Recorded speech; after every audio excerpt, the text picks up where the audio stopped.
Hello and welcome to the Edu-Leaders show on the Edu Bulletin, where we bring you the latest insights and trends from the world of education. I'm Daisy, and I'm excited to guide you through this episode. We have an esteemed guest joining us, Dr. B. Ebenezar, Educationist, Academician, and Consultant Psychologist at SVKM School. In our interview, Dr. B. Ebenezar discussed the challenges of student-centered learning. He emphasized that for this approach to succeed, changes must occur across management, teachers, students, and parents. He highlighted the need for management to adopt new learning methods, teachers to shift their teaching paradigms, students to recognize their unique potentials, and parents to support their children. He also addressed the balance between different learning models post-COVID, underscoring the necessity of adapting to new educational methodologies to meet global demands. Now, let's move directly into our interview. Over to you, Rumani. Let's hear what Dr. B. Ebenezar had to say. So we have with us a very special guest. He is Dr. B. Ebenezar, Educationist, Academician and Consultant Psychologist, SVKM School, Hyderabad. Welcome to the summit, sir, and how's your experience being here? Thank you so much. It's amazing because here there is a lot of scope for learning and key takeaways.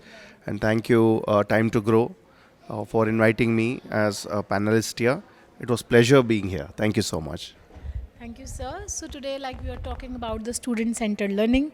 So I would like to ask, what are the potential challenges of the student-centered learning, and how we can find ways to overcome them.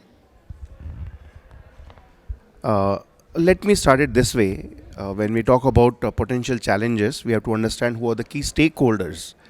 So the key stakeholders here is the management, who is actually running the school. At the same time, secondly, it is the teacher who is actually involved in the teaching learning process. Thirdly, the student who is the end user. Fourthly, the parents. So these four are the key pillars. So change should begin in all the four facets. Only then the student-centric learning would be a great success. The management has to accept the fact that learning has changed and should embrace new methods, and try to explore new avenues of how to bring this learning to the end user, that is the student. At the same time, teacher also must understand that a Mercedes-Benz engine cannot fit into a Maruti car. So there should be a paradigm shift in the teaching process, the learning process, handling of students, creating learning environment in the classroom per se. So all this has to be changed right from the lesson planning, the approach, the methodologies, the assessment, the evaluation from the teacher side. From a learner's perspective, they also must understand that they are different. Each of them are different.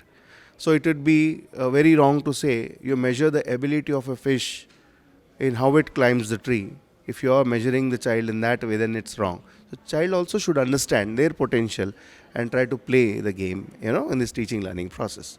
At the same time, parent also has to understand, there should be some support from the parent end also in understanding what their child is and where they want the child to be. Absolutely. Very well said that we need to, make the child feel they're special and they're different. So that's very well said. And secondly, I would like to ask, after the COVID pandemic, we have different models of education coming in. And right now we are conducting online classes as well as offline classes. There's nano learning coming, and different kinds of changes have been introduced. So how you can think that how we can maintain a balance between all kinds of learning so that the overall outcome is meet. Wonderful question.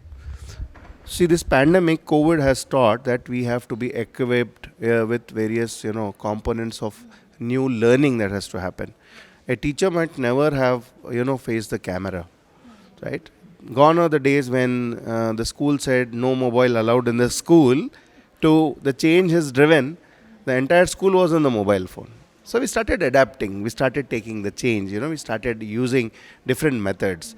So if not Zoom, there was, some other platform which was used. If not that, some work was assigned, flipped classrooms were done. So all these new, dimensions have come into the teaching learning process, not just because the pandemic is there, but because children require that kind of, platform or new approaches or methodologies or pedagogies. Yes, we just pushed it. But now we are realizing that, this has to be the song of the day, that we need to adopt different methods, otherwise we'll not be able to meet the global challenges that are there and the global requirement. Absolutely, sir. Thank you so much for sharing your thoughts, and we are delighted to have you here. It was pleasure being here, at the same time pleasure speaking to you too and sharing my knowledge. Thank you so much. Thank you for joining us for this enlightening discussion.